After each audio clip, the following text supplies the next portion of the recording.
안녕하세요, 여러분, 선, 면, 형, 색 등의 조형 요소에서 우리 인간의 감정에 가장 많은 영향을 끼치는 요소는 무엇일까요?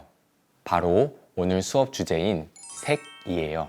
많은 심리학자, 정신분석학자들은 색에는 힘이 있다 라고 합니다. 색은 우리 주변 환경을 꾸며주는 역할뿐만 아니라 건강, 정신, 인간관계에도 많은 영향을 끼쳐요. 같은 물체와 같은 모양이라도 색의 사용에 따라 느낌이 달라지기도 하는데요. 이건 모두 장미꽃인데 여러분이 선호하는 장미꽃은 무엇인가요? 색에 따라 장미꽃이 주는 의미가 너무나 다르게 느껴지는 것 같지 않나요? 오늘 수업을 통해 삶 속에서 색의 힘을 느끼며 예술적으로 살아가는 데 도움이 되길 바라며 수업을 시작해 볼게요.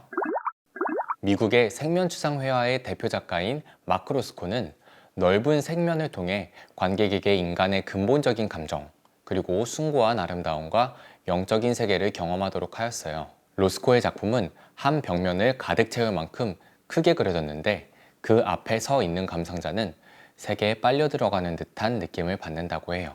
로스코의 전성기 작품에는 붉은색 계열의 따뜻하고 정열적인 작품이 많지만 나이가 들어 부인이 사망하고 신경쇠약과 우울증 등 큰 슬럼프에 빠지며 그림이 파랗고 어둡게 변하게 되었어요. 넓은 색면을 통해 인간의 감정에 접근하고자 했던 로스코는 자신이 그린 그림 앞에서 결국 스스로 생을 마감하였다고 합니다. 과연 색이 로스코에게 영향을 끼친 걸까요? 우리가 보는 색은 빛의 파장 중에 눈으로 인지할 수 있는 가시광선이라는 영역이에요. 빛의 파장 중 자외선과 적외선 사이에 있는 영역이죠. 이 가시광선을 통해 우리는 색을 인지할 수 있고 색은 우리 주변에 정말 다양하게 활용되며 힘을 발휘하고 있답니다. 먼저 빨간색은 가장 주목성이 높은 색으로 활력과 열정, 긴장, 분노와 같은 강렬한 감정을 연상시키는 색이에요. 이 사진들은 매년 스페인에서 열리는 토마토 축제예요. 붉은 토마토를 던지며 즐기는 사람들의 모습에서 활력과 열정이 느껴지나요? 암스테르담의 랜드마크예요. 멀리서도 눈에 띄고 주목받는 효과가 있죠. 축구의 레드카드나 주의 또는 경고를 알리는 표지판에 사용되기도 합니다. 식욕을 높이는 효과도 있는데요. 활활 타오르는 불판에 스테이크가 구워지고 있는 장면에서 군침이 도는 이유도 스테이크에 감돈 붉은색 때문이죠. 빨간색의 반대색, 즉 보색은 녹색이지만 우리의 정서와 감각은 빨강의 반대를 파랑으로 인지한다고 합니다. 이미지의 붉은 부분을 파란색으로 전환시켰는데 먹음직스러웠던 음식이 어떻게 느껴지나요? 다이어트를 하는 사람들은 식탁 주변에 빨강색을 없애면 도움이 된다고 합니다. 노란색은 흰색을 제외하고 명도가 가장 높은 색으로 빛을 상징하는 색입니다. 동양에서는 황금, 황제의 색, 풍요로운 곡식, 땅 등의 웅장한 의미를 품기도 해요. 노랑은 아주 활기찬 색이기도 하지만 서양에서는 부정적으로 사용되기도 합니다. 옐로 카드는 경고의 의미, 옐로의 뜻이 비겁하다, 겁이 많다라는 뜻도 있을 정도예요. 멀리서도 잘 보이기 때문에 표지판에 자주 활용되는 색이에요.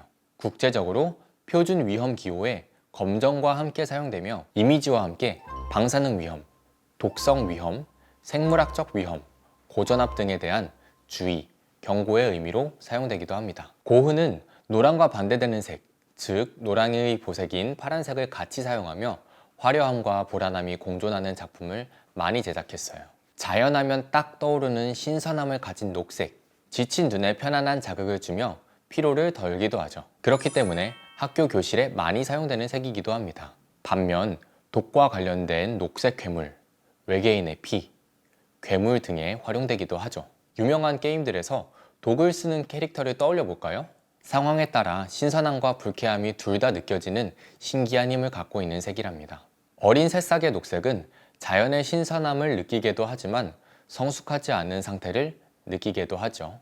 앞서 말했듯이 파란색은 빨강의 심리적 반대색이에요.